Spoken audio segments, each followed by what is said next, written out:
si les parece, damos inicio a esta mesa que hemos titulado Memoria, Conflictos y Resignificación del Espacio. Contamos con 4 ponencias muy interesantes. Compartirles muy rápido que esta es una de las mesas que organizamos en clave de intentar cruzar las reflexiones sobre acontecimiento con espacio. Han desarrollado reflexiones muy interesantes y esto es más justo en el cruce de dimensiones más políticas y creemos que vienen muy bien además para este día justo de conmemoración a propósito de la reflexión de memoria. No queríamos dejar pasar el inicio de la mesa, una reflexión muy breve sobre la importancia que le damos también desde el seminario de acontecimiento a pues, la conmemoración de las desapariciones de Ayotzinapa.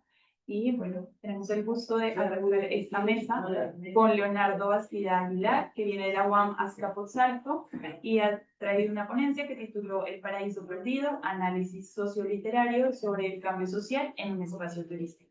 Tienes 15 minutitos, Leonardo. Bueno, muchas gracias, muy buen día, todas, todos. Bueno, es mucha coincidencia que la ponencia habla de Guerrero, ¿no? Y ese quedado y ya fue demasiada coincidencia desde el día que me avisaron, lo pensé. Bueno, y creo que en parte estamos hablando de unas zonas, por decirlo de alguna manera, que tienen 2 horas de diferencia de camino, ¿no? Entre Ayotzinapa y Acapulco, que es el espacio donde está ubicado este ejercicio. Me gustaría comentar que cuando vi la convocatoria, yo soy historiador de formación, pero este proyecto está revisando cuestiones de no ficción. Lo he estado trabajando en la UAM Azcapotzalco en el área de literatura mexicana, con muchas críticas porque desde los estudios literarios muchas veces justamente lo que no se visualiza es todo el contexto social que puede recurrir un autor muchas veces desde el punto de vista de su propia experiencia, ¿no? Por eso lo que escogí para hoy presentarles son 2 obras de 2 autores que conocen bien el lugar.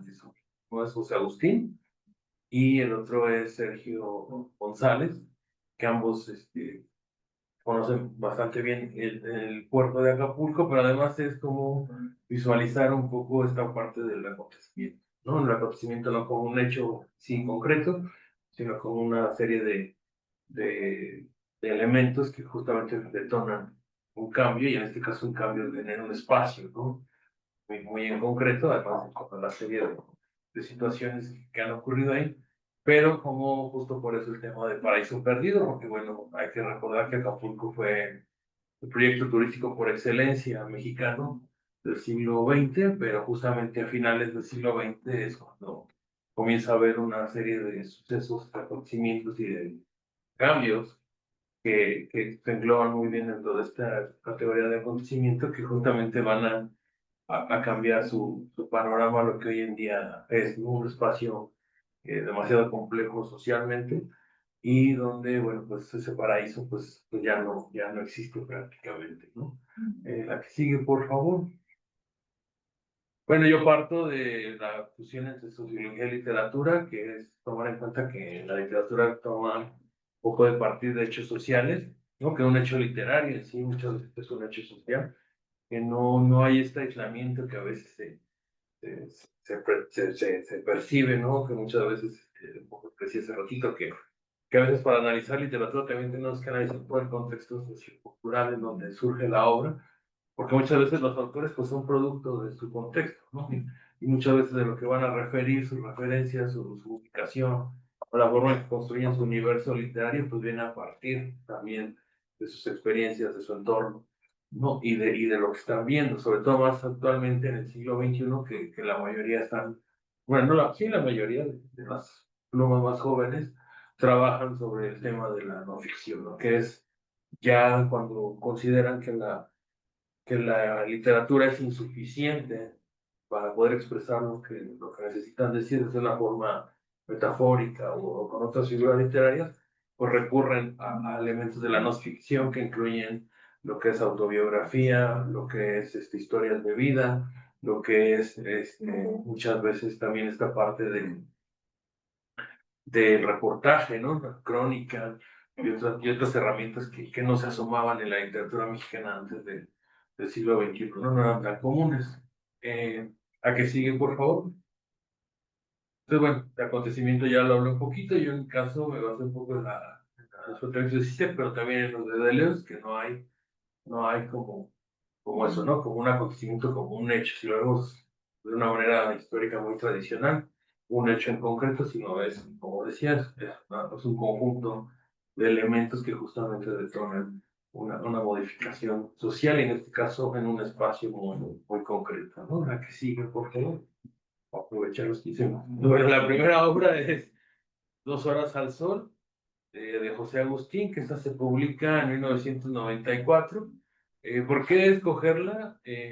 A pesar de que muchas veces es cuestionado a José Agustín por ser de la literatura de la onda, que algo que la caracteriza es el desparpajo y el relajo, la realidad es que esta obra, si bien tiene muchos elementos de literarios de la literatura de la onda, también ya se distancia un poco porque tiene mucho contenido social, ¿no? José Agustín conoce Acapulco, vive en Acapulco, ha visto muchos de los, o vio muchos, porque ya falleció, vio muchos de los sucesos que él describe en la obra porque él radicaba, ¿no? Entonces, aquí empieza y la historia es sobre dos periodistas que están en Acapulco. Bueno, digámoslo así, puede ser muy tradicional, son dos periodistas de aquí de la Ciudad de México que pues se van a Acapulco a hacer un reportaje.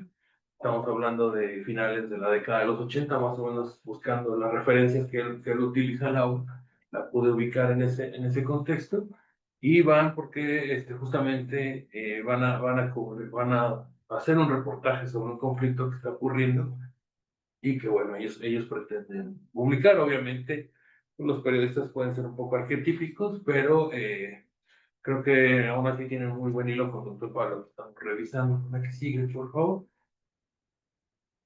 ¿Por qué? Porque justamente el conflicto que les interesa desentrañar es lo que ocurrió a finales de la década de los 80 en Acapulco, en el Parque Papagayo, que es una toma aérea. Parque Papagayo es una reserva natural en Acapulco, fue un hotel muy famoso. Actualmente el gobierno pasado, federal anterior, lo restauró, ¿no? Para quienes están en Acapulco y se ubiquen, Parque Papagayo, cuando pasan por los túneles, justamente los túneles se construyeron para no dañar el ecosistema, y pues uno pasa toda la parte de la costera por abajo, para que no se haya tocado el, el ecosistema. Pero hubo alguien, un presidente municipal, que sí decidió hacerlo porque pretendía convertir este espacio en el área de gobierno municipal, ¿no? Entonces, justamente el conflicto ocurre que parte del parque lo sustrae el gobierno municipal para construir sus oficinas ahí. De hecho, hasta el día de hoy ahí siguen parte de las oficinas, y todo esto detonó una serie de conflictos sociales, ¿no? Muy fuertes. En el caso de la novela sí describe algunos, ¿no? Se supone que los periodistas pues, van a entrevistar al presidente municipal y lo van a cuestionar sobre por qué tomó esta decisión. Obviamente, pues en la trama hay una serie de elementos que obviamente los persiguen, los buscan, los intentan golpear, pero a la vez van descubriendo y eso es lo interesante, que esta parte que quita el gobierno municipal en realidad termina siendo un acuerdo con empresarios, porque a esos empresarios son a los que les van a dar toda la zona que hoy se conoce como Acapulco Diamante, ¿no? Entonces los anteriores dueños del Parque Papagayo recibieron como compensación por esa expropiación lo que es hoy en día el Acapulco Diamante, ¿no? Entonces imagínense el valor de esas tierras hoy en día, y que cuando ellos se los dieron, pues era totalmente una zona virgen también, ¿no? Entonces, el tema va más o menos ahí porque justamente a partir de esas políticas y de esos años de gobierno, también José Agustín va describiendo, la que sigue, por favor, una serie de elementos, ¿no?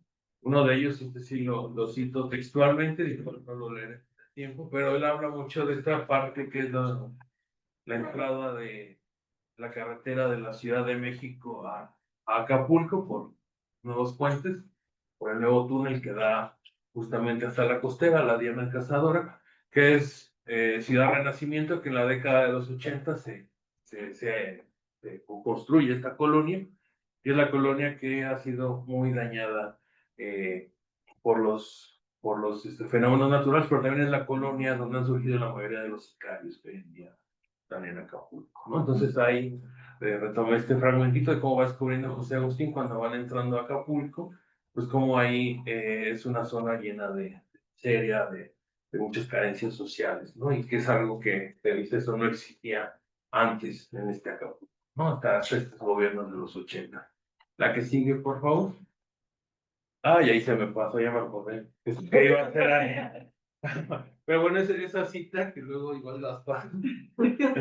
Es muy interesante porque ahí están hablando con los grupos ecologistas y curiosamente con una cuestión de intermodalidad, de intertextualidad, él le pone de apellido al ecologista Radilla, que homenaje a Radilla, quien fue desaparecido por el ejército en la década de los 70.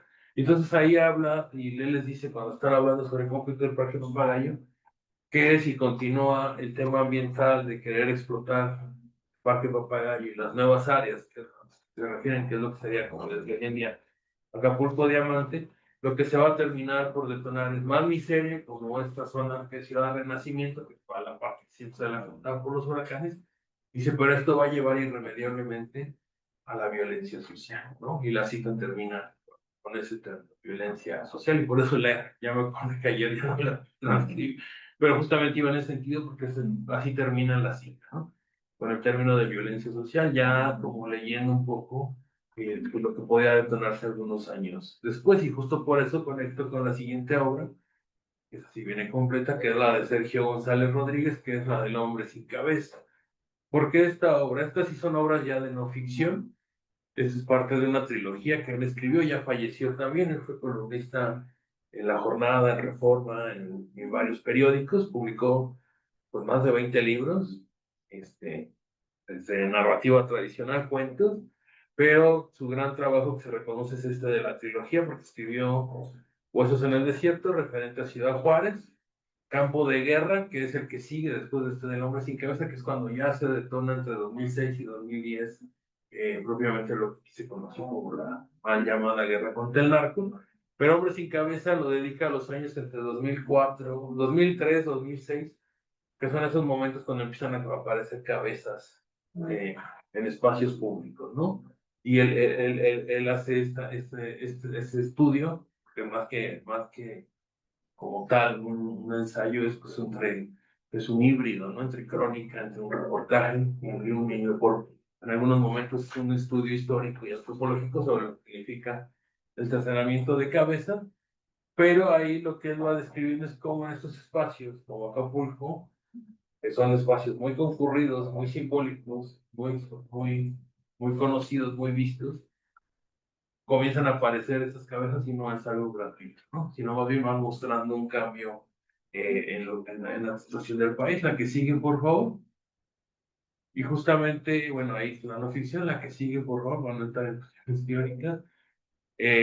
Bueno, ahí un poco lo que yo expliqué, la que sigue, por favor.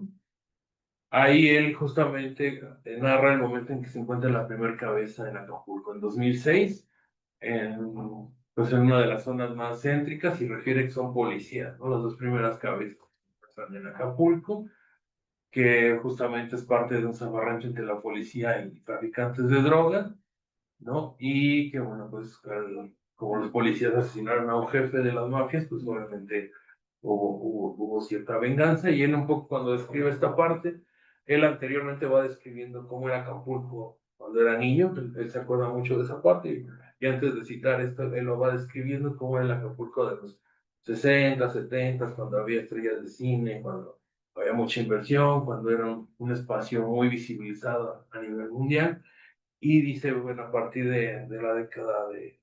Él habla un poquito de lo que habla José Agustín, aunque no se mete a fondo, por eso el enfoque, pero él habla y yo creo que es muy válido, que ese es como un punto ya de quiebre final de esto que venía denunciando José Agustín, ¿no? De que comienza a aparecer la violencia social, cuando comienza a haber conflictos entre el que mandan a la gente a la parte de los cerros a vivir, que la sacan de la zona de la costera, y cuando justamente la cuestión de las drogas y la violencia se hacen visibles con la aparición de cuerpos mutilados, ¿no? En este caso, cabeza, ¿no? Y eso justamente nos habla, pues justamente de todo un cambio radical de un paraíso turístico a un espacio y un escenario donde hasta el día de hoy no se ha podido recuperar de esta situación y de la violencia que pervive. Y de hecho, si hoy en día va uno hasta allá, pues verá que prácticamente la mitad de la zona turística está prácticamente muerta, con locales vacíos, con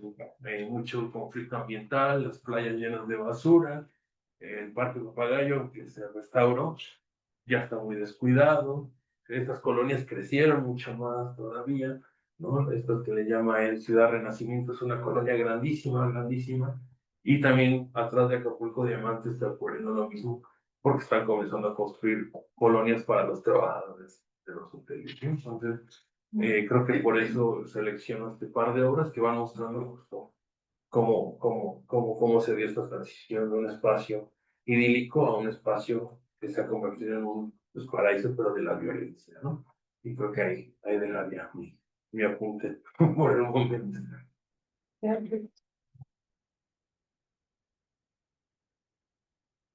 Muchísimas gracias, Leonardo. Si les parece, podemos dejar las preguntas al final. Puede ser la discusión muy interesante. Entonces, ahora continuaríamos con la presentación de Manuela, Manuela Badilla. Si puedes compartir en pantalla, Manuela. Ella, la titulada memorial es Narco como acontecimientos en curso, espacialidad con futuros inciertos en barrios populares de Santiago de Chile. Súper. Adelante, Manuela. Espero que me escuchen.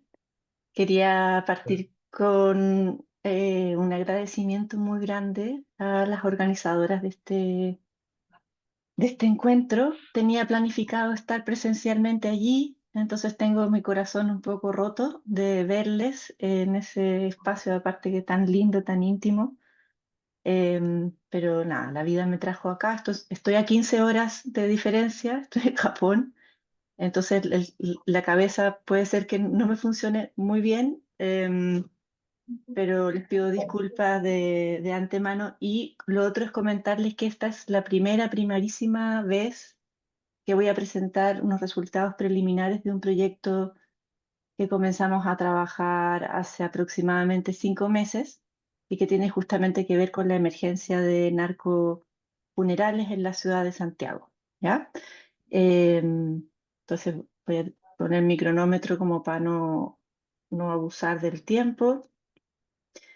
Quería como, para situar la conversación, comentarles sobre este caso. Es el caso de Diego Marchán, em, integrante de un clan clandestino, o sea, un clan de narcotráfico, hijo menor del líder, quien es asesinado en una comuna periférica en el 2020.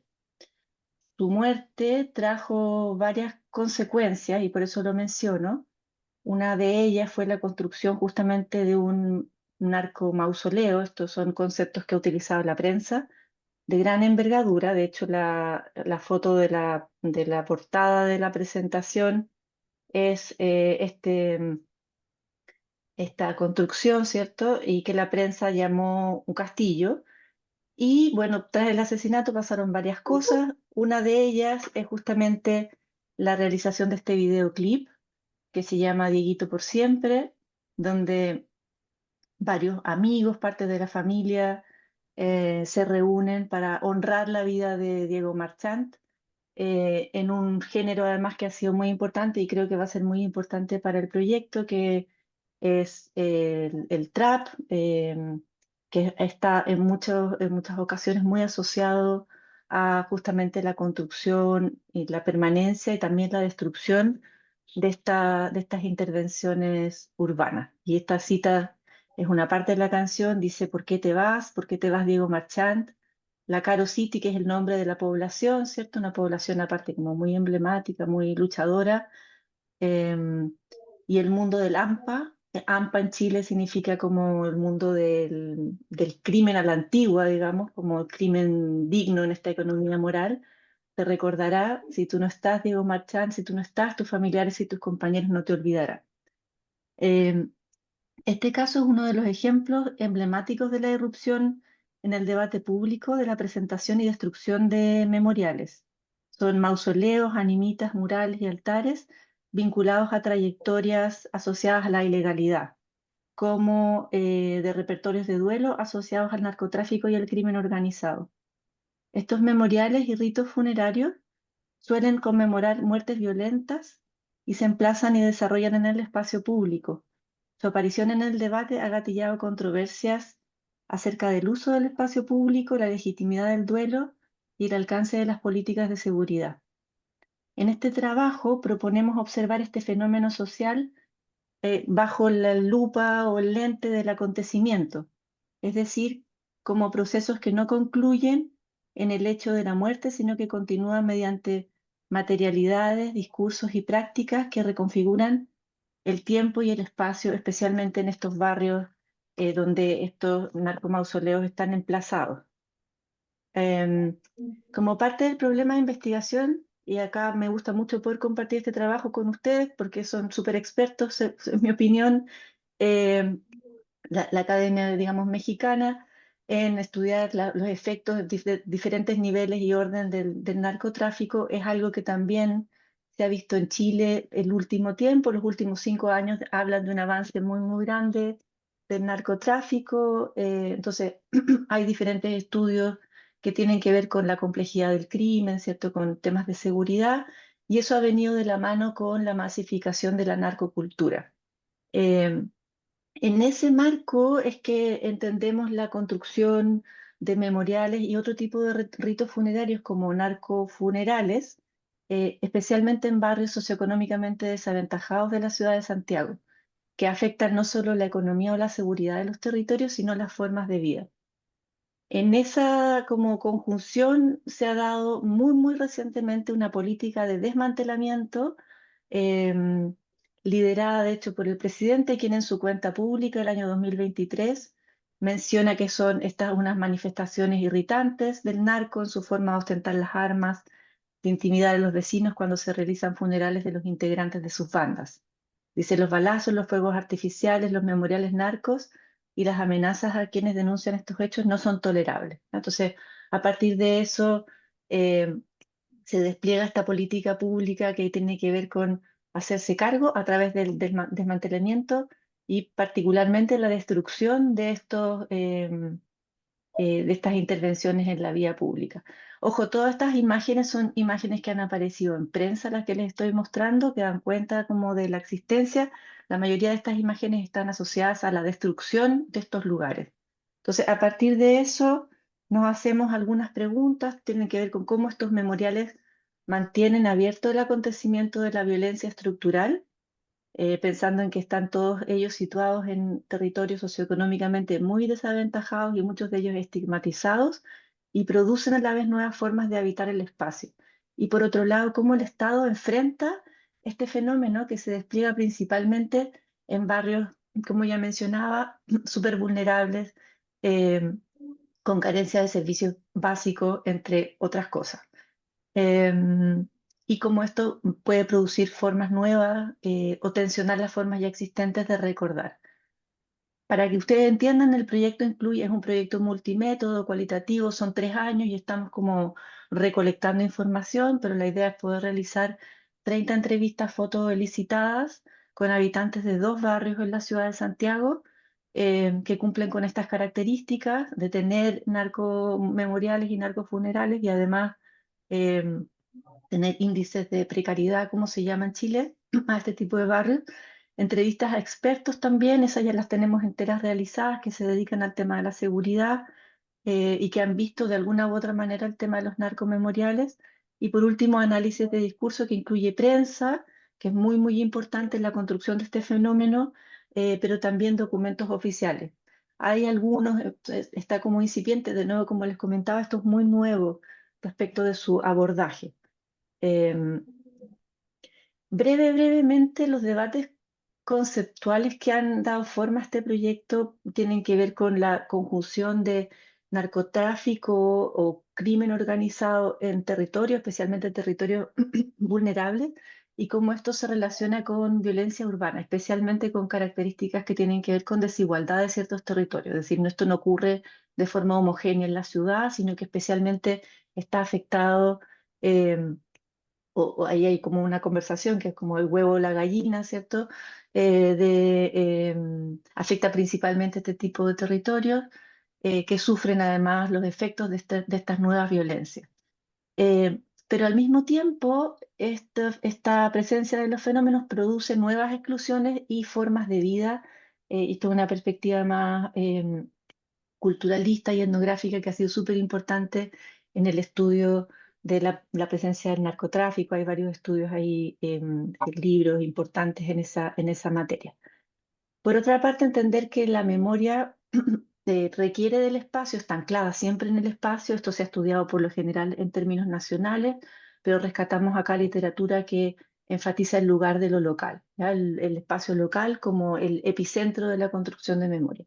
Y por último, otro cuerpo de literatura que relaciona la inseguridad o la idea de la inseguridad como una vivencia, el riesgo y el territorio, donde principalmente se relevan el efecto de las políticas para afrontar la presencia y la expansión del narcotráfico, y cómo estas políticas han ido produciendo nuevos riesgos y especialmente cómo han ido produciendo sujetos de riesgo, ¿ya?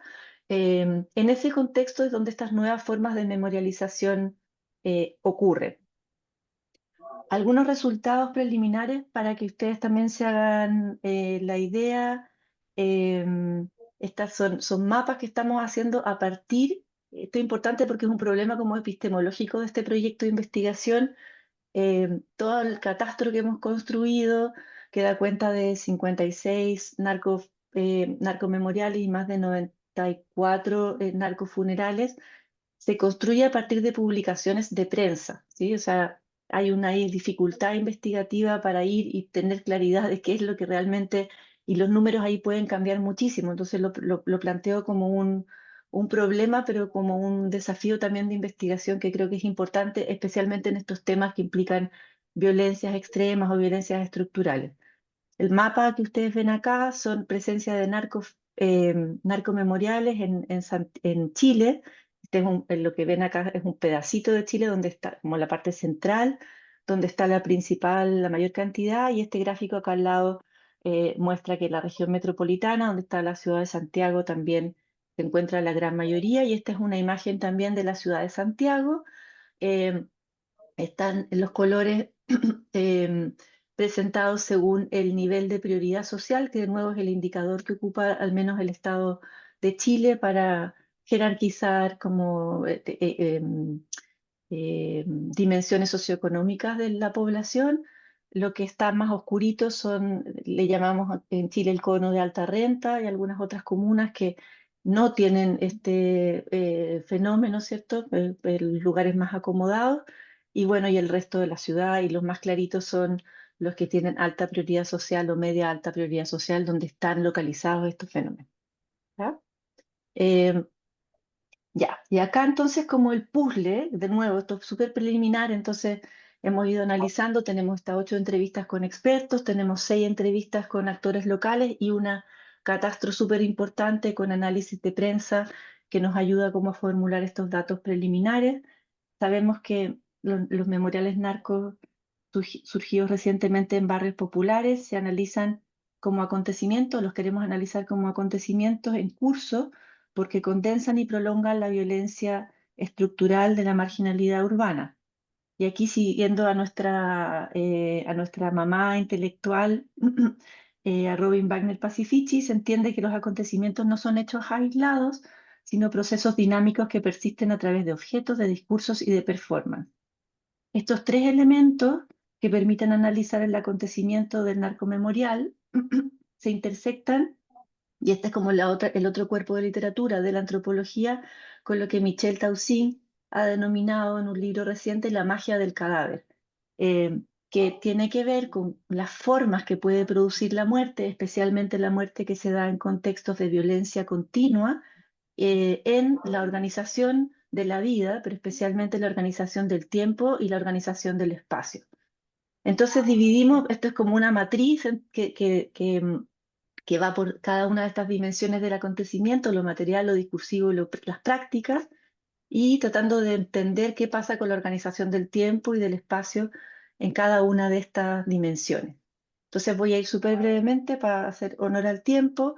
En esta dimensión material del acontecimiento vemos especialmente afectaciones en la organización del espacio y del tiempo, por ejemplo, en las infraestructuras asociadas a la gestión de estos espacios como eje de la política pública.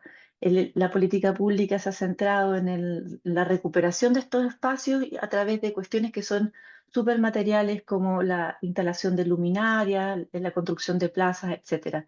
Y respecto de la organización del tiempo, hablamos de una infraestructura que es el mismo narcomemorial, como infraestructuras para la ritualidad o la religiosidad que pueden perdurar en el tiempo.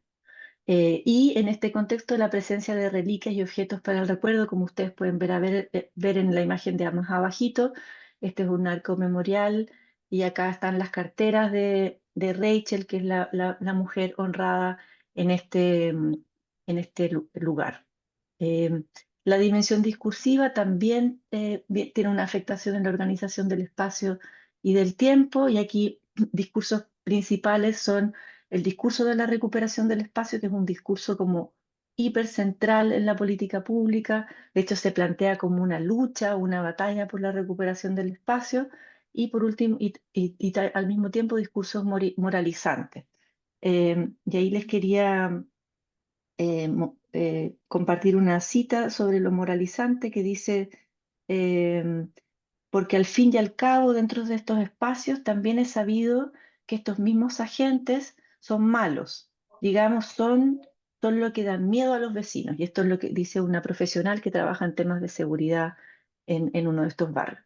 El nivel de organización del tiempo, y aparece muy fuerte la idea de la emergencia, de que esta es una crisis de seguridad que hay que resolver, y aparece también el tiempo largo de la violencia estructural, y esto lo mencionan también algunos de los entrevistados, esta idea de que la gente que vive ahí le cuesta entender la dificultad por hacerse cargo de este problema, digamos, porque siempre ha vivido con esta situación de violencia. Y por último, la dimensión de las prácticas. Aquí hablamos de una afectación en la organización del espacio, prácticas muy claves de delimitación, donde se clarifican las fronteras de lo que está dentro y lo que está fuera de estos territorios.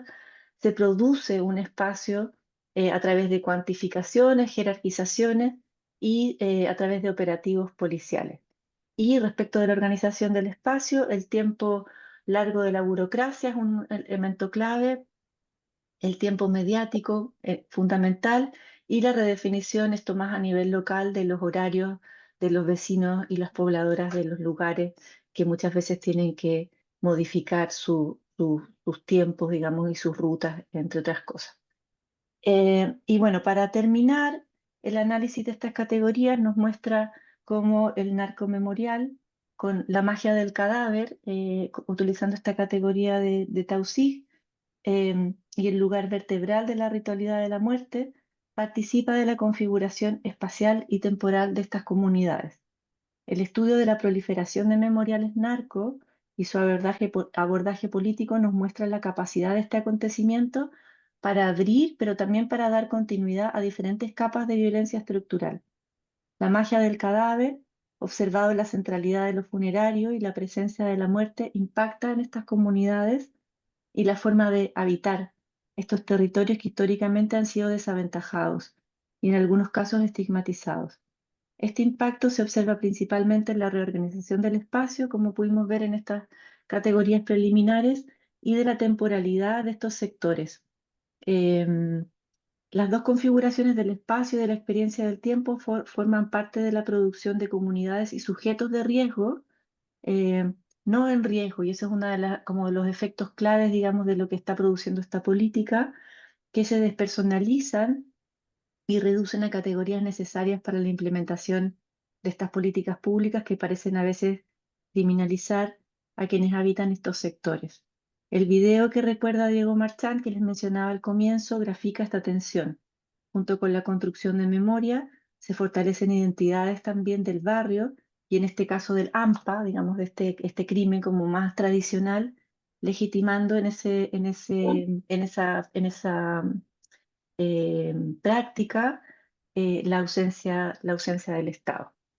Y con eso la idea de que la magia del cadáver construye el peligro y legitima la intervención estatal, pero también la potencial ausencia de ella es como una de las grandes paradojas de este estudio, de nuevo, súper preliminar, y con eso concluyo con pasadita 2 minutos. Así que muchas gracias por la oportunidad de compartir con ustedes el trabajo.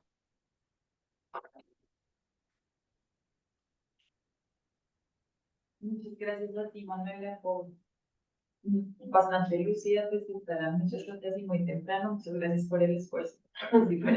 Y entonces, habíamos con la presentación de... Ay, perdón. Sí, ¿Me puedo pasar para yo no verme? Entonces, o sea, si quieres cambiar, pues para arriba, así. Sí, sí, sí. Ah, no te preocupes, como que me voy a tener derrumbar esta posición. Sí, porque me pongo a compartir.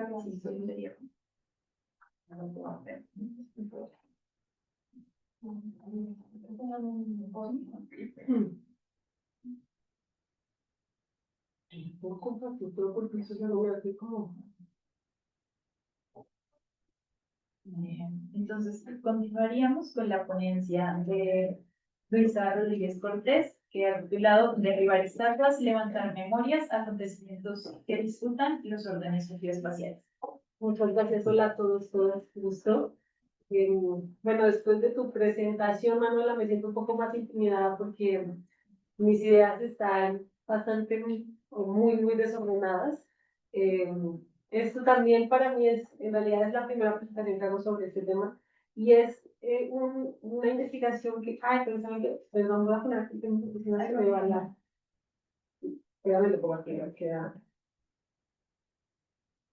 Bueno, es lo que les vamos a dar acá, surge del seminario de acontecimientos, un poco en términos de las reflexiones teóricas y metodológicas, y a la luz de un caso que, bueno, es en Bogotá, ya te lo seguiré contando, que es el derribamiento de la estatua de Gonzalo Jiménez de Quesada en una de las plazas centrales de Bogotá. Jiménez de Quesada es reconocido como el fundador oficial de Bogotá. Y bueno, eso se escribe, digamos que empieza como una curiosidad personal y a la hora de, como siempre pasa, ¿no? Uno va jalando el hilo y entonces se le viene el closet encima. Y creo que se me vino el closet encima en la última semana, entonces ayer lo que hice fue como tratar de ordenar, perdónenme la metáfora, pero así más o menos me sentía anoche y me siento el día de hoy, entonces quiero darles un poco de orden en eso. La ruta, para que justo sea más claro, es bueno, presentarles un poco el contexto, la perspectiva y el encuadre, desde dónde se construye esta investigación, algunas preguntas en la metodología, hablarles ya puntualmente de la estatua de Jiménez de Quesada y lo que me interesaría, vamos a ver si llego hasta allá, porque también hice como 1000 diapositivas, que son los ecos socioespaciales, ¿no? De eso. Me gustó mucho decir que está, bueno, lo encontré en una tesis que está estudiando, bueno, ya publicada, está del muro de la Universidad Nacional, no tiene autor lamentablemente, pero justamente da cuenta de las estatuas, ¿sí, perdón? Yo creo que es filotrópico. Sí. Es que tiene como esa gráficas. La tesis tuvieron, si ustedes conocen la autora, así tal cual. Pero bueno, seguramente sí le tomaron ellos la. Luego me pagan el dato. Sí. Bueno, entonces lo que empezó a pasar cuando me pregunté por lo que había sucedido con la estatua de Jiménez de Quesada es que, claro, esto se escribe en un proceso más largo de las intervenciones, el derrumbe de estatuas en muchos lados. Yo señalo aquí algunos hitos que han sido importantes, ¿no? Por lo menos digamos, se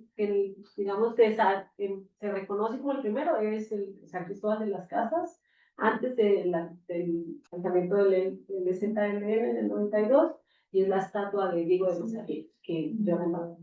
Luego de ahí, digamos que hay bastantes casos, algunos emblemáticos, ¿no? En el caso de Francisco Pizarro en Lima, que es retirado y que este año vuelve otra vez. Estuvo desde el 2003 fue retirado a Pizarro y este año vuelve y lo pone. También Cristóbal Colón de la Argentina, que le ponen una mega estatua de una mujer,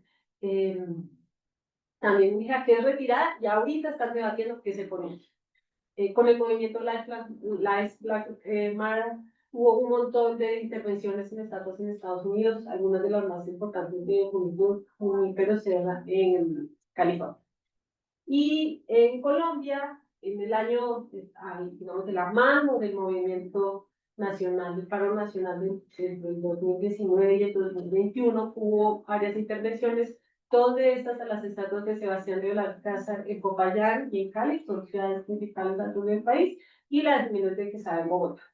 Y bueno, no dejar de mencionar las de en el 2021 en Canadá de la reina Victoria y de Isabel II y el Ghetto Racer, que están asociados como a todo este debate sobre los migrantes.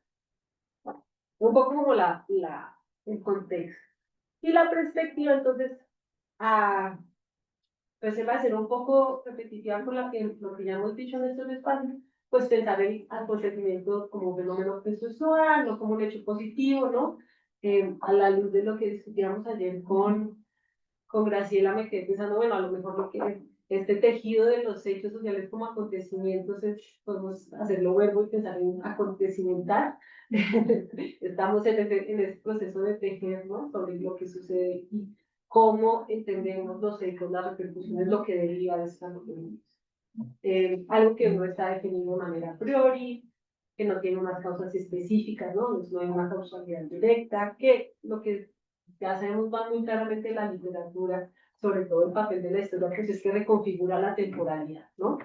En términos de marcar nuevos tiempos del pasado, presente y futuro, y que tiene también un carácter productivo, es decir, que genera trastornos de actividad.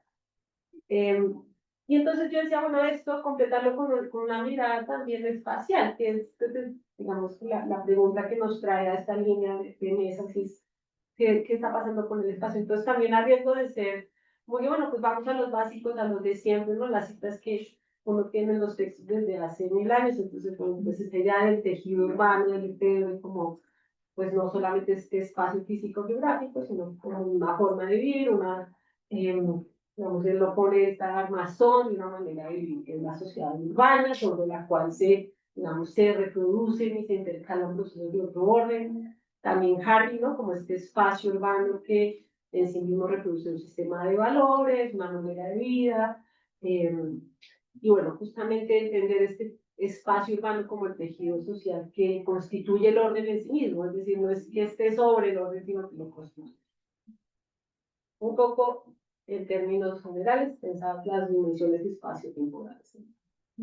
Y ya digamos, para ir aterrizando en el espacio urbano, entonces recuperaba una cita de Regillo que a mí me gusta mucho, que es justamente, bueno, mirar la ciudad a través de la irrupción de un acontecimiento permite problematizar las formas de estructuración y reestructuración de lo social en su dinámica política cotidiana, ¿no? Entonces, cómo estos acontecimientos que suceden en el espacio urbano nos proponen transformaciones que pueden ser, digamos, temporales en términos de cómo nos reproducimos en la vida cotidiana, nuestros tiempos, nuestros usos del espacio, pero también que son espaciales, ¿no? Y cómo trastocan. Entonces eran un poco esas preguntas las que me surgían a mí, y con el caso de Jiménez de Quesada fue pues justamente cómo pensarse el derribo de la estatua, pues primero, la primera pregunta, si era o no un acontecimiento, y de qué manera esto cuestionaba las narrativas socioespaciales dominantes, tanto sobre el indígena como sobre la ciudad. Y lo indígena entra, algo que no he dicho, pero ya pronto lo voy a decir, porque la estatua la derriba una comunidad indígena, que es la misa. Son las personas que, bueno, la silueta del primer stencil son, digamos, tienen vestido o vestimenta típica de la misa. Y bueno, cómo esto trastoca los usos y apropiaciones del espacio público. Una pequeña nota metodológica, y esto lo que trabajo se ha hecho a partir del seguimiento de prensa principalmente. Las fotografías en su mayoría son de prensa, a excepción de unas últimas que ahorita mencionaré. algunas entrevistas también, sobre todo integrantes con miembros de MISA, y ahí está donde está mal. Sí, yo creo que esa revisión de entrevistas así como una mezcla que me pasó bien. Ya estaba en el fondo del closet.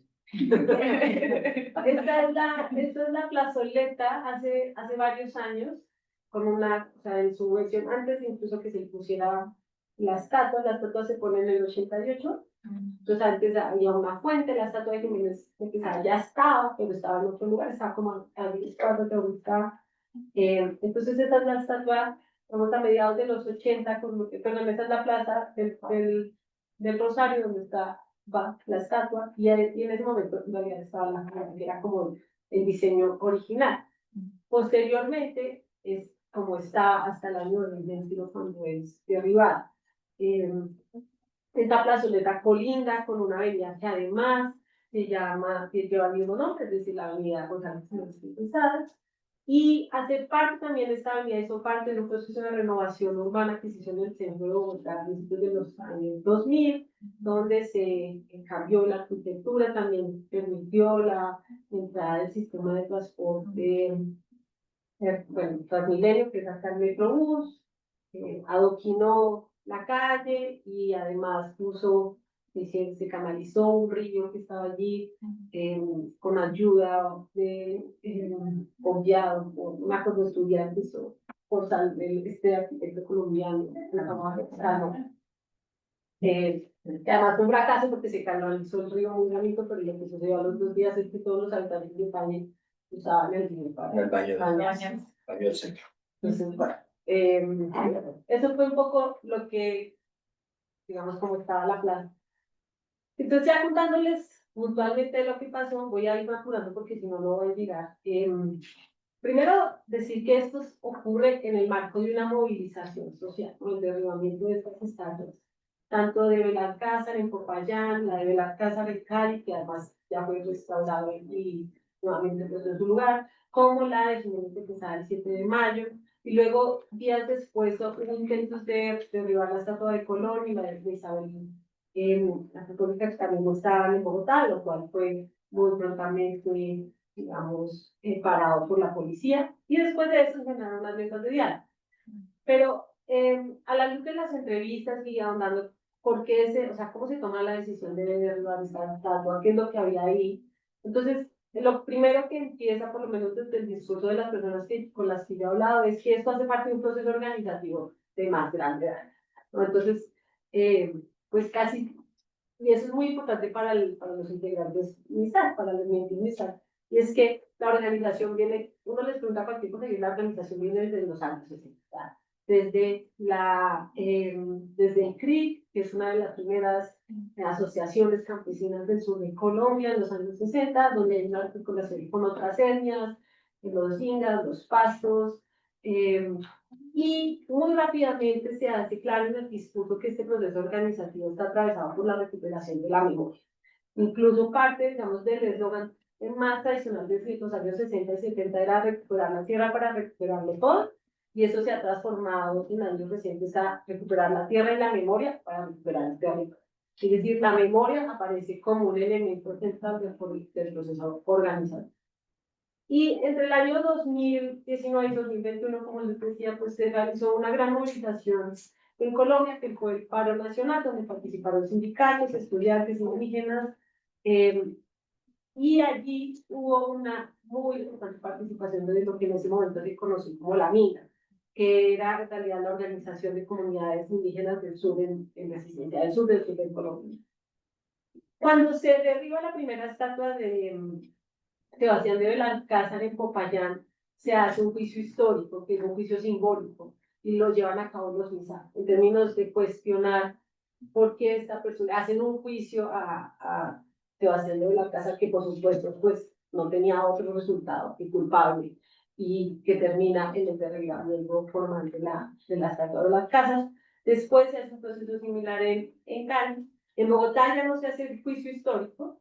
De hecho, ahí hay como algunas contradicciones también, porque en realidad los MISAC no son de Bogotá, los MISAC son del sur de Colombia, del Cauca. y había un interés por articularse con comunidades muiscas, que son como los que se reconocen originarios de Bogotá, pero no se logró hacer esa articulación y los muiscas dijeron, vamos nosotros, vamos a hacerlo, le hace un evento de noche, se graba todo, se publica y de hecho en una de las imágenes, por ahí está, bueno, no está, pero por ahí más adelante va a aparecer ahí como el video que está en YouTube y ellos están, estamos en un conjunto de personas que están subidas encima del partido. Entonces, ya para ir adelantando, porque ya sé que ya me voy con el tiempo, los ecos espaciales, que es un poco lo que me interesa y lo que más trabajo me ha ido costando, porque hay como muchos hilos por los cuales uno podría ir. Primero, o sea, lo que queda claro con este hecho, con este proceso acontecimental que se junta con otro conjunto varios de hechos, y digamos diversos tanto en Colombia como en otros lados, es que hay un cuestionamiento a una narrativa oficial de la historia. O sea, eso no hay ninguna duda, ¿no? En términos de la Fundación de Bogotá, incluso de esta búsqueda de articulación con otras comunidades, eso queda muy claro. Incluso en el contexto de la movilización en Colombia hay un apoyo de otros sectores que van a participar de los cuestionamientos a esa narrativa. Puntualmente, en el caso de Jiménez de Quesada, hubo un grupo de estudiantes que además salió, porque esa plazoleta está al lado de una universidad, está muy cerca de varias universidades aquí, entonces hay un grupo de estudiantes que sale apoyando a los MISAC y además deciden cambiar los membretes de la calle de la avenida Jiménez de Quesada y ponen avenida MISAC. Eso no perdura mucho tiempo y tampoco tiene tanto eco en términos sociales, es decir, nadie hoy habla de la avenida Misa, todo el mundo dice igual nos vemos en la Jiménez, hasta donde yo tengo conocimiento, pero sucedió, ¿no? Y hubo como esa transformación. Y además hay un proceso también, digamos que de estas posiciones encontradas que salen en la prensa en términos de si es barbarie o reivindicación, ¿no? Abre un debate, eso también queda muy claro con este acontecimiento, con este proceso acontecimental. Es decir, pone sobre la mesa cuestionamientos a las narrativas oficiales históricas y también permite la apertura de un debate que no se había hecho. O sea, era un debate que no se había hecho. También hay un proceso de institucionalización y es que el Instituto Distrital de Patrimonio Cultural en Bogotá dice, bueno, y pues ahora, ¿qué hacemos con esto? No podemos volver a poner a Jiménez que está ahí porque pues, no nos van a tumbar o hacer un insulto, no es políticamente correcto, bla, bla, bla. Entonces hicieron un conjunto de mesas, una encuesta ciudadana, se hicieron diálogos, participaron diferentes actores y deciden finalmente que Jiménez de Quesada se va al Museo de Bogotá y allí no van a poner más. Entonces hay esto que también llaman por ahí en una tesis la musealización de los monumentos derribados, es decir, los escondemos, ¿no? Es como esta narrativa que la narrativa se mantiene, porque no es que nadie deje de decir que este señor fundó Bogotá, no llega para tanto, y más bien pongámoslo pues en el Museo de Bogotá, donde que vaya, que lo use. Pero con la plazoleta hay como este vaciamiento, en términos de los usos, de las apropiaciones, hay incluso cambios.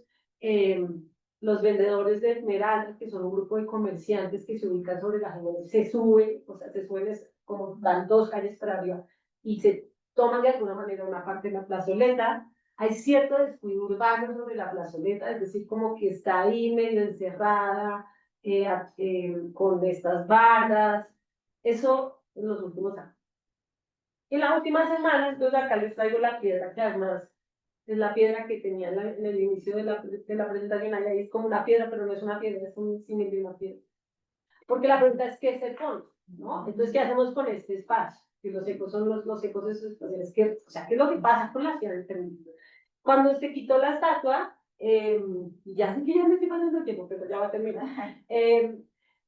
Se puso una de Dylan Cruz, que fue un joven asesinado en el Parque Nacional, que estuvo un par de días ahí y la quitaron rápidamente.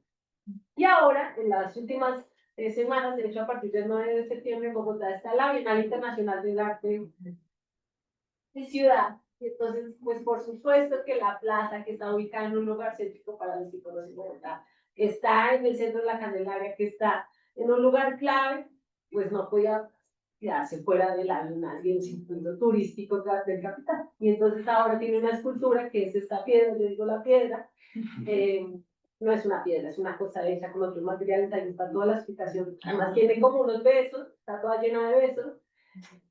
Si uno lee la Ahí. ficha, lo hizo un artista que ha tenido colaboraciones con los Nizar, o sea, como que trataron de revestirlo, pero a mí me parece nada chévere, exactamente. De hecho, se propone que va a haber un besatón en la plaza del Rosario, no sé ni siquiera muy bien de qué consiste, ni más allá, pero a mi modo de ver qué es lo que, o sea, qué es lo que sucede, y en últimas creo que esa es como la segunda idea, y es que hay una reproducción de los ordenamientos espaciales para el capital que se mantiene, que es a la luz de la codificación de la zona. Entonces se recupera el derrumbe de la estatua como parte funcional al ordenamiento dominante y al capital, y hay un posicionamiento del indígena para sostener esos mismos zonas. Entonces se mantiene su lugar, mientras lo indígena se mantiene como un lugar marginal. Ya no me voy a detener más, creo que esas son como las ideas que logré como ordenar allí. Y algo que también salió de la mesa de que no quiero dejarlo pasar, es que parece que es, ya me acuerdo que es esta idea del gato pardismo, ayer no me acordaba, y es que todo cambia para que todo siga igual, ¿no? Y entonces los ordenamientos urbanos siguen funcionando. La producción del espacio urbano incorpora la narrativa indígena como uno de los elementos ordenadores de sus prácticas cotidianas y de las formas del uso y disfrutar del espacio público, siempre y cuando las medidas son al daño. Muchas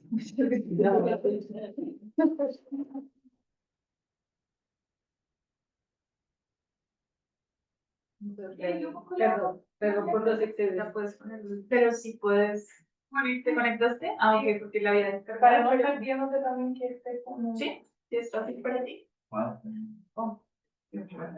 Perdón por el pasado de tiempo, como les dije, traía muchas cosas, pero. Entonces, sí, ahí, no sé, se salió un mundo que. A ver, dale, sí. Ay, sí. Ahí estamos. Ahí está perfecto. Entonces, ahora vamos a cerrar esta mesa que ha sido muy estimulante, nuestra gran presentación, que es la de María Constanza Larenas, que ella ha titulado Plaza Dignidad como acontecimiento espacial de la Revuelta Popular Chilena del 2019. Adelante, Constanza, tienes que empezar. Gracias. Ya.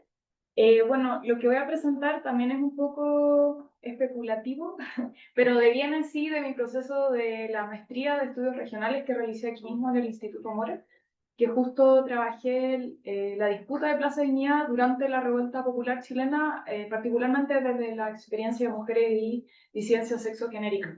Y hoy día lo que quiero presentar y que deviene un poco de las conversaciones y los aprendizajes y rumiar en el espacio del seminario de acontecimientos es cómo ir vinculando o cómo pensar un acontecimiento espacial, que en este caso está vinculado a una dimensión de género y también a un contexto de movilización amplio, como fue la revuelta popular en Chile.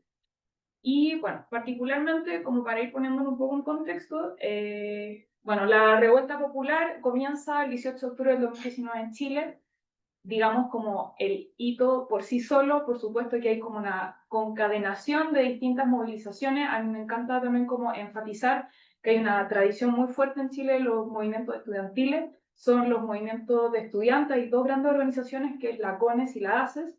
Estas dos grandes articulaciones de estudiantes secundarios en Chile son las que hacen este llamado a evadir el metro, en un contexto en el que se señala desde un panel de expertos, que esto tiene que ver también con la forma como se articula la dimensión pública en Chile, en este caso el transporte público, que es el metro para la ciudad de Santiago, es una concesión a una empresa privada, pero además hay un panel de expertos en el que participarían tanto entes privados como públicos, y bueno, decían realizar una alza que podríamos ver como mínima del metro, pero obviamente esto en un contexto de un proyecto neoliberal que se viene consolidando desde su instalación durante la dictadura en Chile.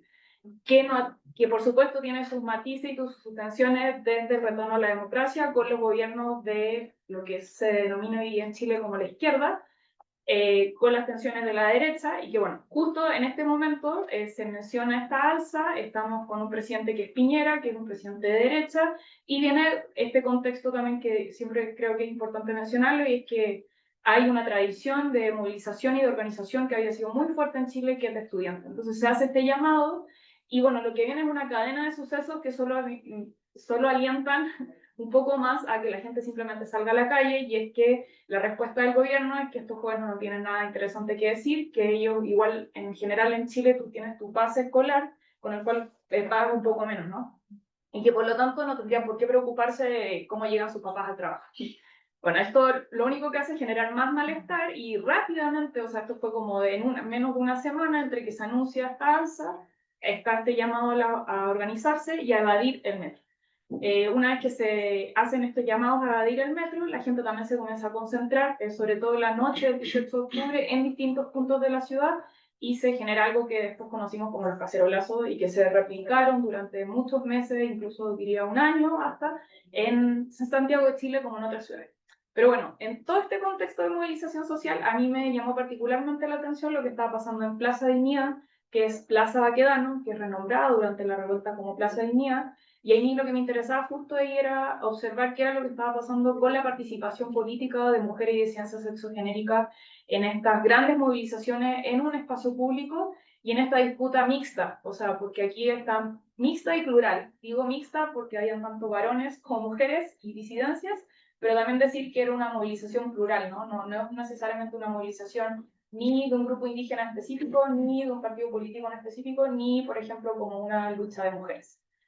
Y bueno, y en ese contexto, Plaza Dignidad comienza a tomar así un protagonismo muy importante y, pero antes de eso, para contextualizar también un poco, bueno, ya lo vimos un poco porque Manuela presentó un poquito el mapa de Santiago y ella les contaba también acerca de este cono de alta renta, ¿no? Y cuando ven esa dimensión azul, o todo ese espacio azul, es lo que se le denomina cono de alta renta, son las zonas de las delegaciones, digamos, de la ciudad de más altos ingresos, y lo que se ve hacia el otro lado es como el resto de la ciudad. Justo ahí en el medio, en esa comunicación o descomunicación o diferencia, está ubicada Plaza Dignidad, justo en Providencia, Recoleta, Ñuñoa, que son delegaciones muy importantes también como para entender la configuración de la ciudad en términos socioeconómicos, que hacen una gran diferencia. También es importante decir que la plaza en general, coloquialmente se le llama de Plaza Italia para arriba y de Plaza Italia para abajo, justo para hacer referencia que de Plaza Italia para arriba están estas colonias de alta renta y para abajo está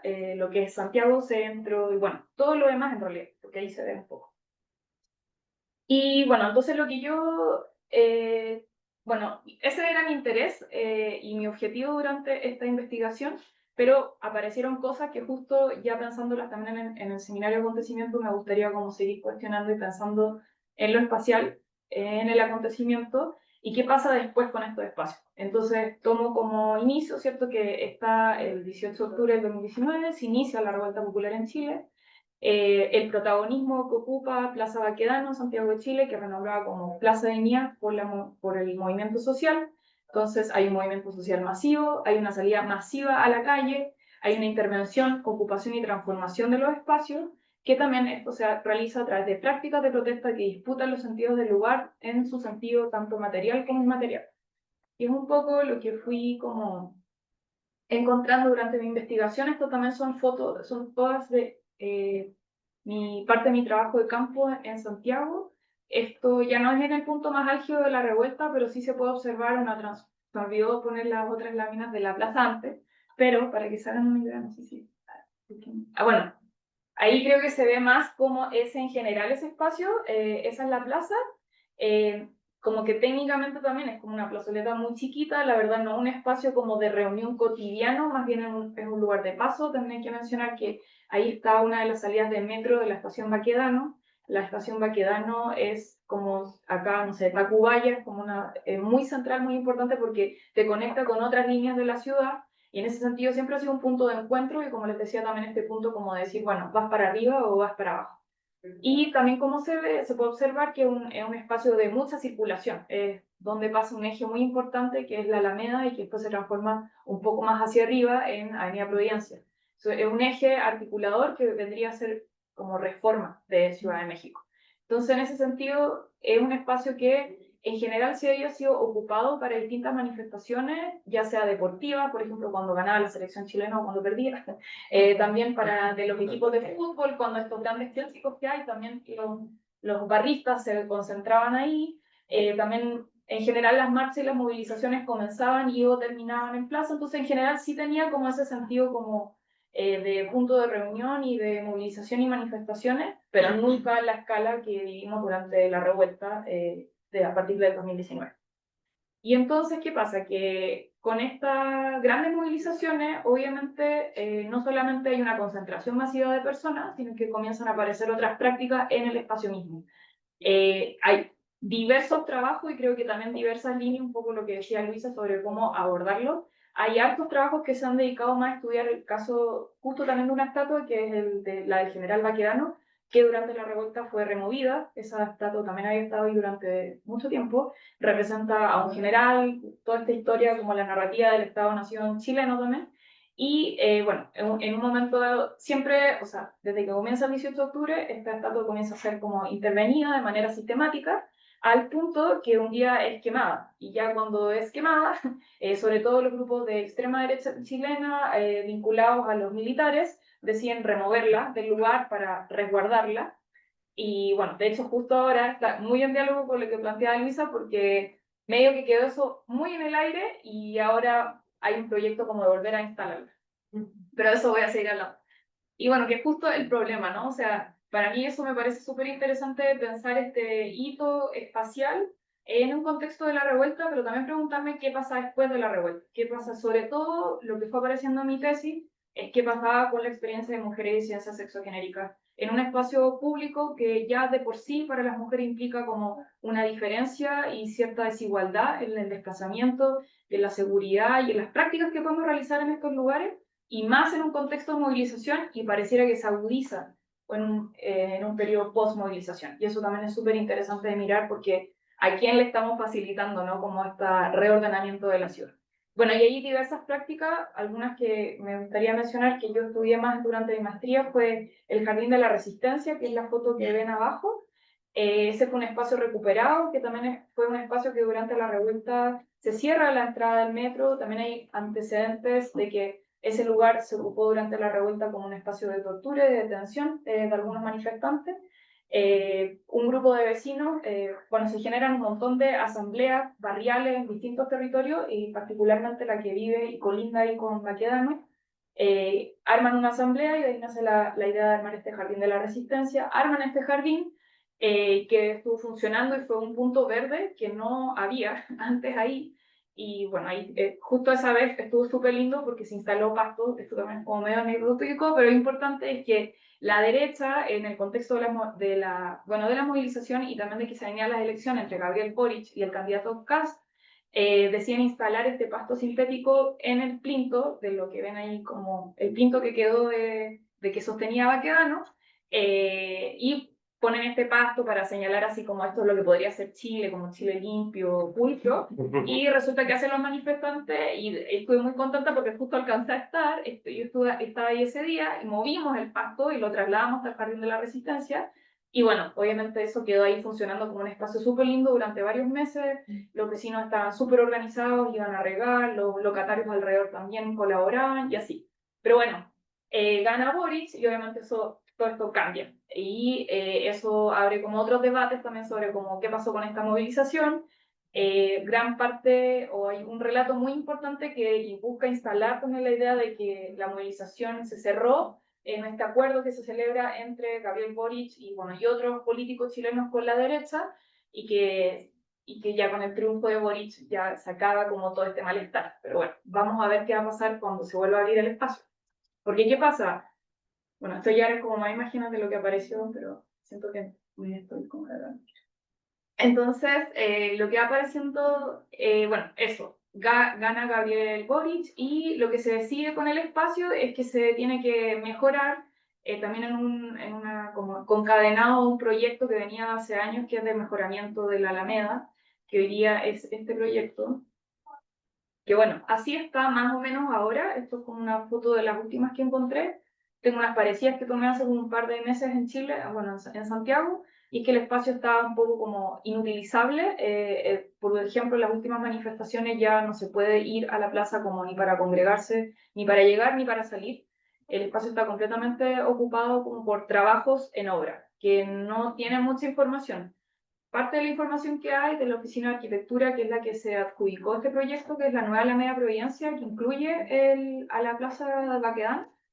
Bueno, estas son como las imágenes, y también aparece esta idea de que se va a instalar otro monumento que acompañe al de Baquedano y que sería el de Lucila, que también aquí fue súper extraño, esto también ha sido como polémico, porque se abre una licitación que dura como 30 días en la que se le adjudican estas artistas, y bueno, todo eso llama la atención porque pareciera ser que se da muy poco tiempo para una licitación de una obra tan monumental como instalarla en ese lugar de la ciudad, y que obviamente hay como una intención de blanquear un poco lo que ha pasado ahí con la instalación de una figura tan importante como Gabriela Mistral, que es el Premio Nobel de Literatura, poeta lesbiana chilena. Entonces, bueno, eso ahí como que se ve que hay una discusión y una disputa tanto discursiva como también en un sentido material. Creo que eso a mí me parece como súper interesante de seguir pensando como en este espacio. Y bueno, cosas que aparecieron en la tesis que son las que me interesaría como seguir también como pensando cómo este acontecimiento en el espacio transforma este lugar y qué pasa con este después. Y es que muchas de las entrevistadas lo que me comienzan a decir es que en realidad ya no van a ese espacio. Uno, porque la protesta en un momento como que decae, y cuando decae esa masividad se siente un poquito más inseguro, y también pasa que el lugar en sí mismo se transforma muy inseguro, muy inhóspito. Esto se cruza también con la pandemia, entonces muchos de los locatarios en los alrededores cerraron sus tiendas, ya no está lleno como de un comercio que antes estaba ahí, que de alguna manera son ojos que están mirando y por lo tanto generan cierta seguridad, sobre todo para cuerpos de mujeres y sexo genérico. Y eso va como transformando el lugar. Hasta el día de hoy, más o menos, hay algunos lugares que han abierto, otros que no. Hay entradas de banco que están completamente, herméticamente cerradas. Es como, si es que mañana hay un estallido de nuevo, van y cierran. Las farmacias también. O sea, como que el espacio está así, como que hay cosas que se han vuelto a abrir y hay otras que no. Y eso genera un espacio así muy, muy como inhóspito, y bueno, y que también está con estas obras, que bueno, están estas imágenes objetivos, pero vamos a ver qué pasa. Y entonces eso es lo que yo me pregunto, o sea, identifico al menos como dos momentos a partir de la revuelta, que sería entre el 2019 y el 2022, que es cuando está todo este ciclo de la movilización hasta el triunfo de Gabriel Boric, y un poco después, y el 2022 al 2025, y no sabemos qué va a pasar ahora cuando se termine la obra y se vuelva a abrir el espacio, que justo me interesa mucho como observar qué va a pasar ahí, como qué va a pasar con las movilizaciones, entendiendo que también estamos en un momento en Chile de como letargo de movilizaciones, pero eso no quiere decir que las personas no sigan organizadas y que el malestar que yo pienso que movilizó a muchas de esas personas se haya ido. Y entonces, bueno, me sigo preguntando qué se disputa en este espacio hoy día. Pareciera que ya no hay una disputa tan tangible como durante una movilización social, pero hay que ver, porque cuando se bajen las barreras y cuando se vuelva a abrir el lugar, vamos a ver qué va a pasar. Y entonces, bueno, justo un poco, siento que va muy en diálogo con lo que planteaba Luisa, es como aparece esta idea de la memoria de la revuelta. También hay que decir que Gabriel Boric, dentro de los acuerdos que realizó, es que él se comprometió, quisiera generar ahí una especie de memorial o algo que dijera sobre la revuelta. Obviamente que eso no se cumplió. Hoy en día hablamos de un espacio que es incómodo, y algo súper interesante también para pensar es que se instala, eso sí, en el debate público, qué va a pasar con ese espacio, que creo que antes de la revuelta eso no hubiese pasado de la magnitud como ahora ocurre, excepto para, no sé, los grupos de gente que no gusta la arquitectura patrimonio, pero no, ahora es como, aparece como en los medios de comunicación tradicionales, como parte de una discusión que podemos dar, ¿no? Y en ese sentido me parecía como importante mencionarlo. Y justo también, ya así como para cerrar, darle las gracias y mencionar justo también de que parte como de los resultados de lo que está pasando post revuelta es que, por ejemplo, parte de los acuerdos que hizo el presidente es que algunos de los presos políticos no iban a seguir siendo presos políticos de la revuelta, y lo que está pasando es que muchas de esas personas que están detenidas hoy día se están suicidando. Y este chico, este es el 7ª persona que se suicida post revuelta. Entonces, esto que está en disputa como espacialmente, hay sentidos súper tangibles que están disputándose y que se contradicen, ¿no?, con estas imágenes. Y eso es como lo que yo quería plantear. Eso. Muchas gracias.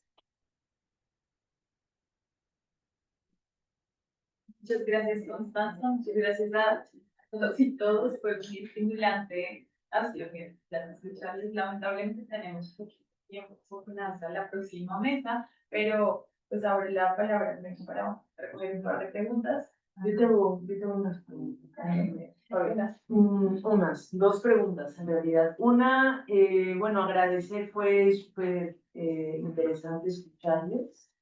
Yo tengo una pregunta para Manu.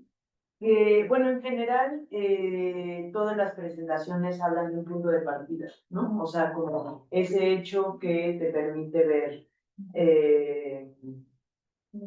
el acontecimiento o un proceso que está pasando y que normalmente partimos como de ese punto, ¿no? O sea, que se caiga una estatua, que desaparezcan o derriben acá les dicen los narcomausoleos también, ¿no? Y pensaba en el caso de Manuela, que es muy interesante, que ya tiene que ver con un ejercicio de memoria, que normalmente tarda un poco más después de un debate, ¿no? O sea, hay, por ejemplo, en el caso de Ayotzinapa, ¿no? En este día, la instalación de los memoriales y antimemoriales es toda una discusión política, ¿no? Pero ya estaba como instalado en el discurso y en el debate el problema y el hecho de Ayotzinapa. Entonces, mi pregunta para Manu tiene que ver si hay o sea, si ustedes han podido identificar como un debate previo en torno al narcotráfico antes de que encontremos estos narcomausoleos y después que los derriben. O sea, ustedes están partiendo de que derriban estos espacios y me gustaría saber si hay como un debate en prensa, principalmente, de la instalación como del problema público del narcotráfico en Santiago, para que entonces, cuando ya aparezcan estos espacios de recordar a los malos del AMPA, sea como justificado, ¿no? Y si no, es muy interesante porque instala el debate, ¿no? O sea, si como que instala el debate a partir de las huellas de la memoria, que me parece súper interesante, ¿no? Que acá como que el discurso es en torno a el crimen y como que no hay, bueno, o sea, no se ve ese como disputa del espacio público de la memoria ¿no? Por el crimen, ¿no? Entonces, bueno, esa pregunta y para las demás ponencias, pienso en esto que están hablando como de los espacios en los que se espera que recordemos, ¿no? O sea, como pasó algo y entonces ahí está el espacio, ¿cómo vamos a ocupar ese espacio, ¿no? Incluso en tu ponencia también, como esta reserva natural, ¿no? Que fue emblemática, que fue abandonada, bueno, Acapulco en general, ¿no? Que esperamos que una vez que se transforma, vuelva a ser ocupada por algo que nos represente algo, o disputa, o turismo, no sé. Entonces, si tienen como alguna reflexión sobre por qué esperamos que ese espacio siga siendo el espacio que nos represente, o la lucha, o la prosperidad, o no, la disidencia, no lo sé. Esas dos preguntas.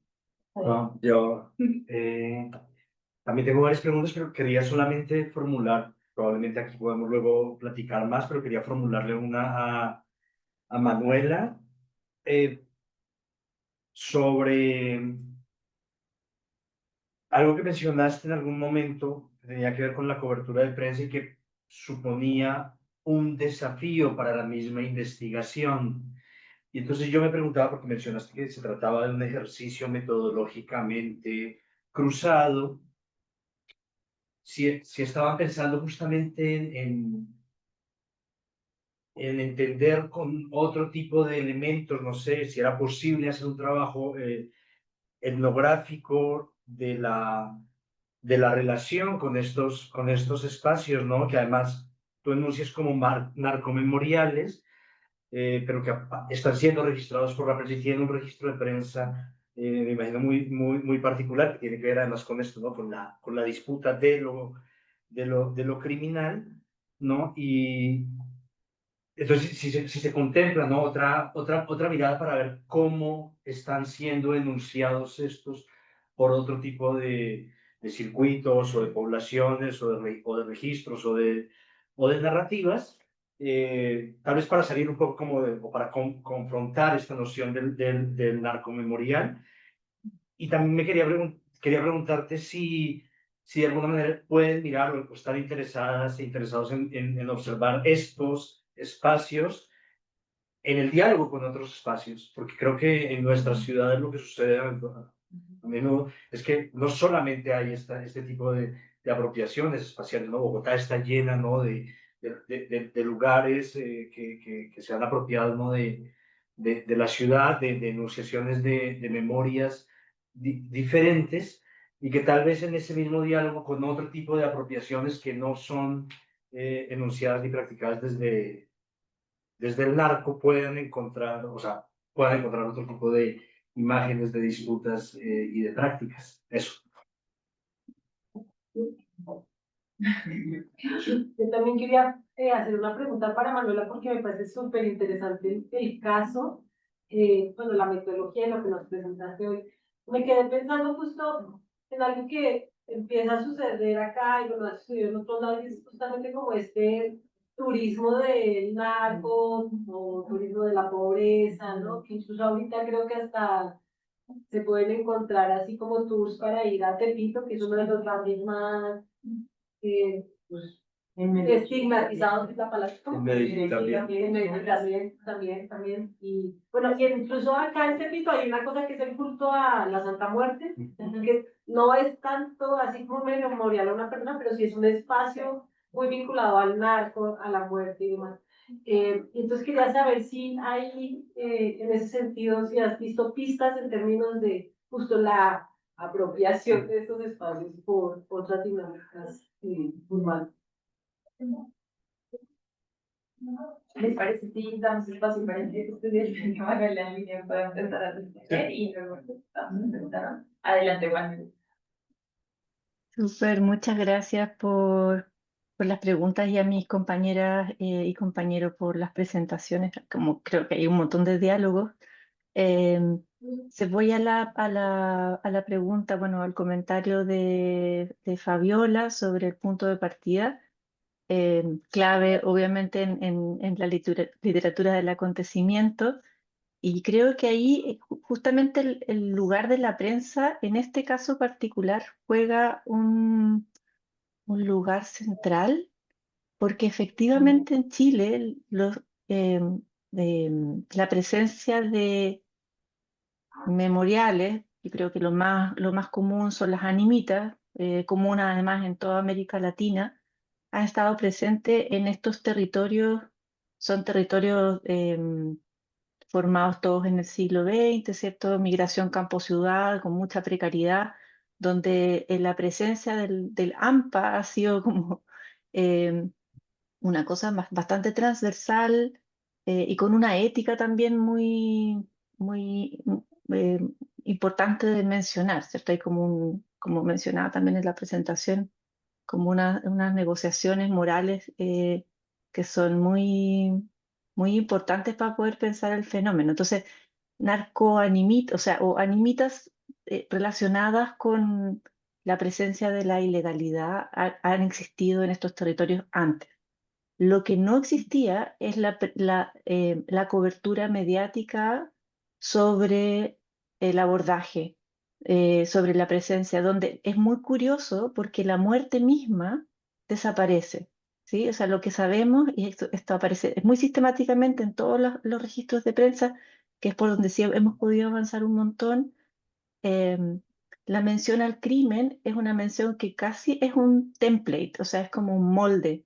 Es lo mismo, les voy a decir la frase, es el X persona, ¿cierto? Murió acribillado por balas producto de un enfrentamiento entre bandas rivales. Eso se repite, es como si hicieran un copy-paste en todas las noticias.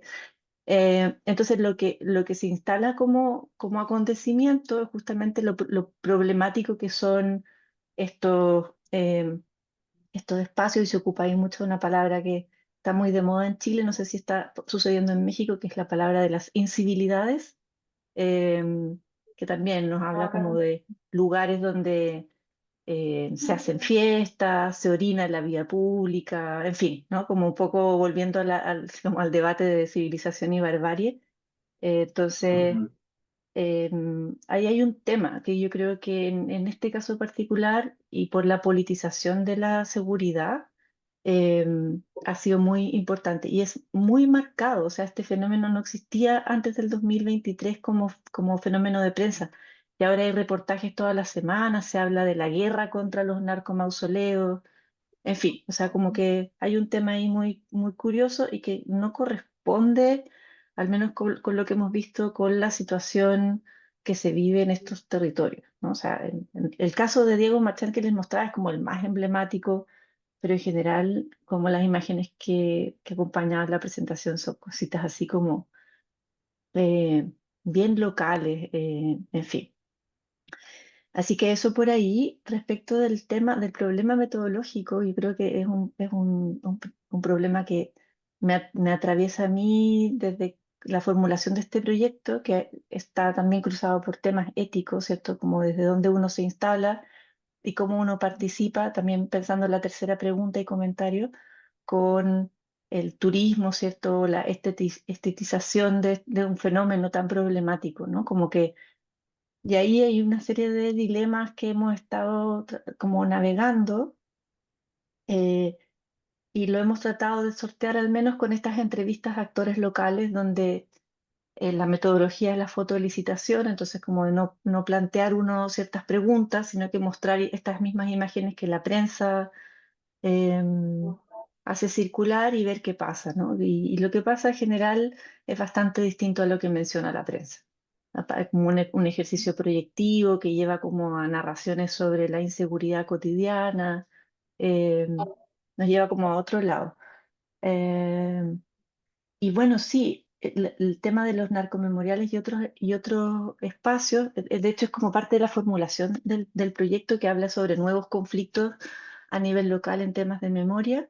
Los que hemos visto no se conflictúan particularmente con una memoria específica, pero sí en los territorios hay una pequeña tensión, por ejemplo, con la falta de memoria respecto de los crímenes de la dictadura versus estas nuevas memorias que se instalan de forma como más mediática, conocida y en fin.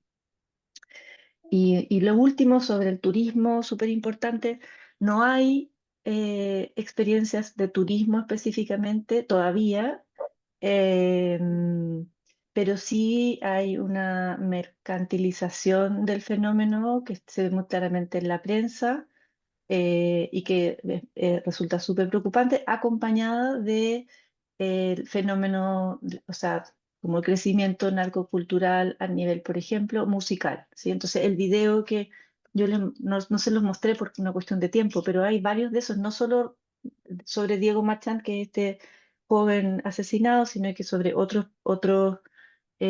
jóvenes que a través finalmente de la música han ido masificando también una forma de entender los valores, ciertos códigos morales, formas de vida, en fin. Entonces, todavía no estamos ahí, pero sí en una mercantilización súper como impresionante, considerando que Chile está todavía como yo diría como años luz en la intensidad de cómo se vive el crimen organizado en México. Entonces, ahí mirando también como la literatura que hay allá, bueno, en Colombia también.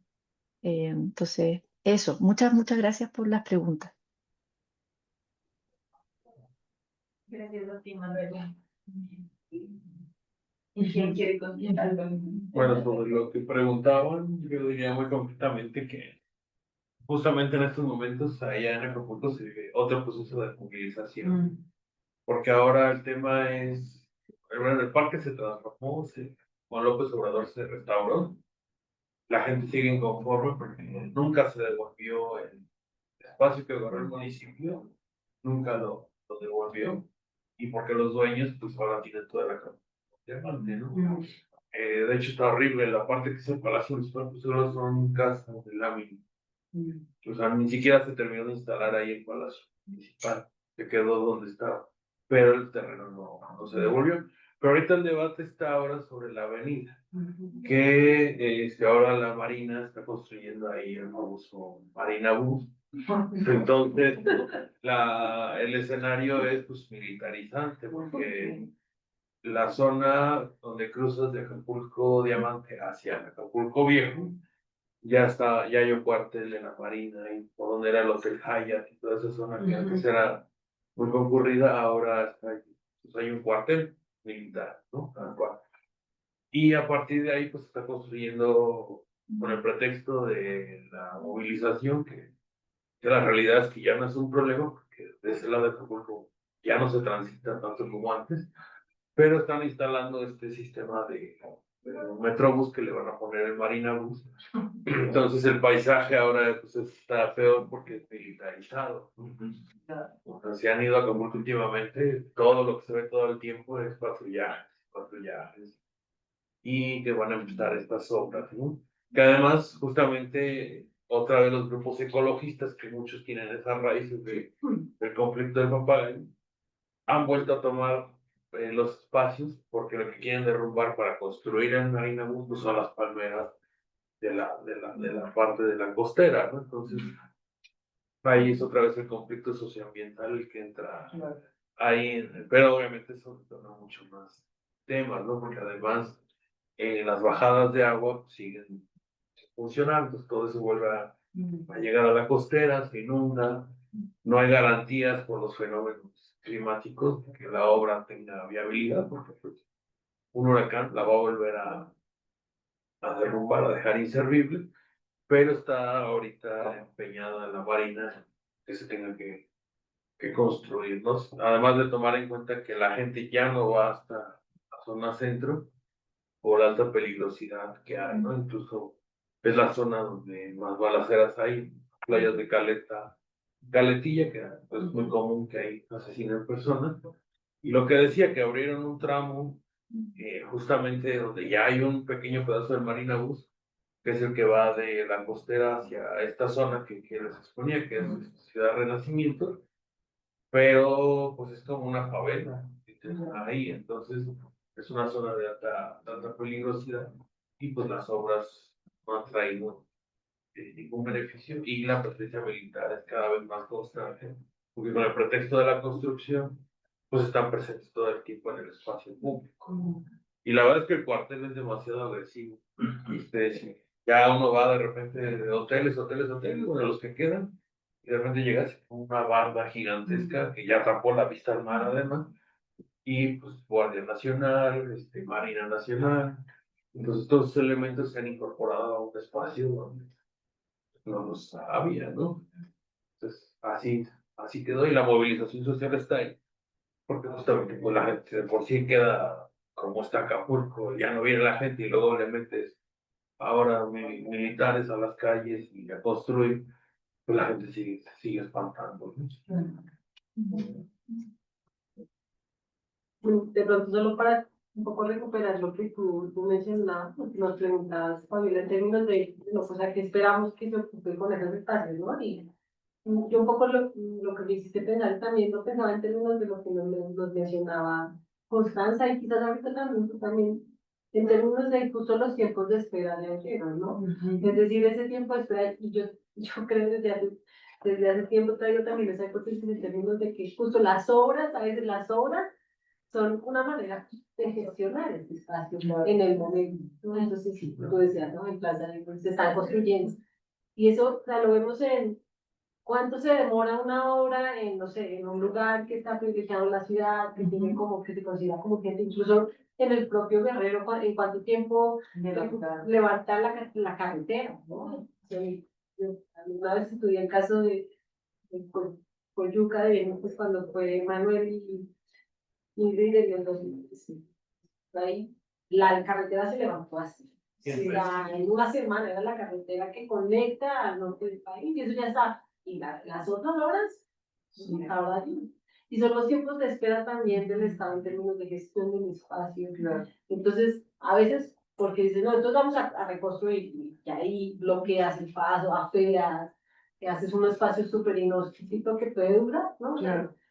Yo recuerdo pues, cuando vivía en Querétaro, ahí al lado del centro, años para cambiar una tubería, pues, pero ¿qué están haciendo? O sea, y es realmente la presión en términos de la espera en un proceso. Y en esos espacios pasa lo mismo. Y en la plaza de Jiménez de Quesada, pues hay un discurso, ¿no? Nada más no metemos mano, otros usuarios, los vendedores de Esmeralda y demás. Estamos acá. Todavía no empieza la otra. No, pero adelante, ya vamos a empezar, ya vamos a empezar. Ya, eso sería lo mío. O sea, no importa tanto que esa es la memoria, pero a mí lo que sí me parece interesante es que el espacio esté mucho más organizado ahora que antes. Claro. Y eso sí hay que cuestionárselo como movimiento social, ¿no? O sea, eso, y desde la experiencia de ciertos cuerpos. Y bueno, solo algo chiquitito de lo del narco en Chile y en el Cono Sur, iba a mencionar el caso de los 3 feminicidios que hubo en Argentina, Sí. y que la primera publicación que fue es como, bueno, esto es el resultado del narco. Claro. Y un poco lo que decía Manuela, yo creo que a nivel como de la prensa, eso está muy, muy presente hoy día, y eso nos lleva al tema de la seguridad, y eso nos lleva de nuevo al tema del espacio. Y ahí está. Entonces la prensa te está diciendo todo el tiempo que el espacio está inseguro, que esos barrios son inseguros, que esas personas son inseguras, y por lo tanto, eso solo reproduce como esa idea de discriminación, de estigma y etc. Y eso. Muchas gracias. Gracias. Adiós.